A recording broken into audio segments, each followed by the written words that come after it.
Samantala, ikinatuwa naman ng mga bata pati na rin ng mga matatanda ang pagdaraos naman ng trick or treat sa Alabang. Nasaksihan ko po ito at narito po ang aking report.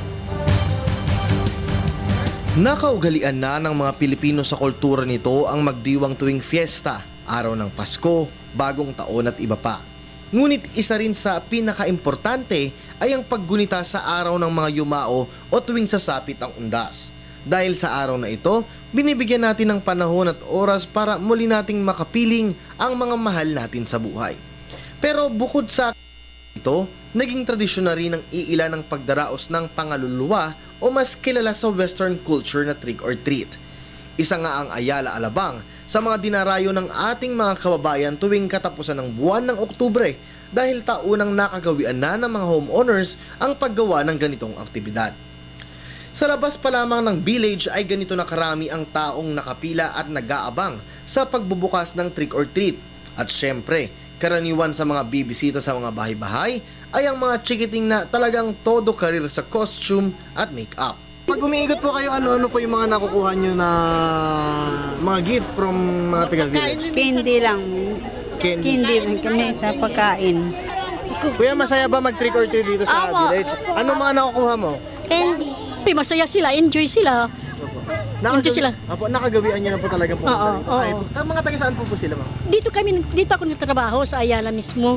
Pero sa Tapos lugar po sila umuwi? Sa Taguig po. So, ang mga magagarang bahay naman na ito ay talaga namang ginastusan at pinaghandaan ng aktibidad.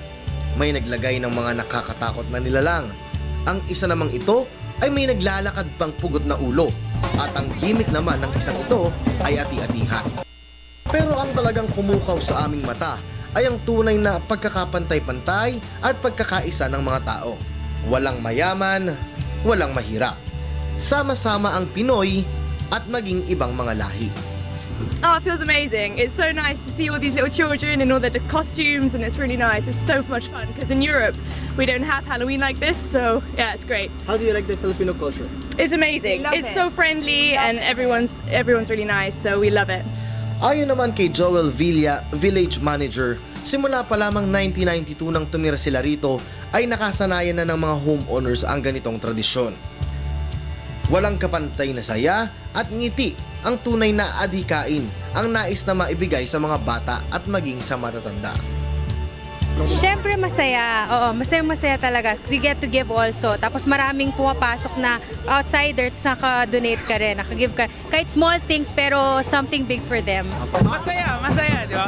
Pero kahit masaya, ginagawa naming Filipino yung holiday, kumbaga yung Halloween. So kaya nga sineselebrate natin yung parang Filipino, yung pagka-festivities niya. Ang pagtulong at pagbibigay kasiyahan sa mga bata at nangangailangan ay walang katumbas na anumang bagay. Dahil kahit pa candy o simpleng laruan at gamit man ito, ang mahalaga ay ang pagbibigay importansya sa tunay na katayuan ng ating mga kababayan. Sige, pag pwede kayong dumaan dito sa Ayala Alabang, marami naman din dito, ikot lang kayo. Every year meron din kami. Meron din kaming bazaar. Kasama sina Alan Rubin at Ricky Reyes. Para sa Telebisyon ng Bayan, Kirby Cristobal.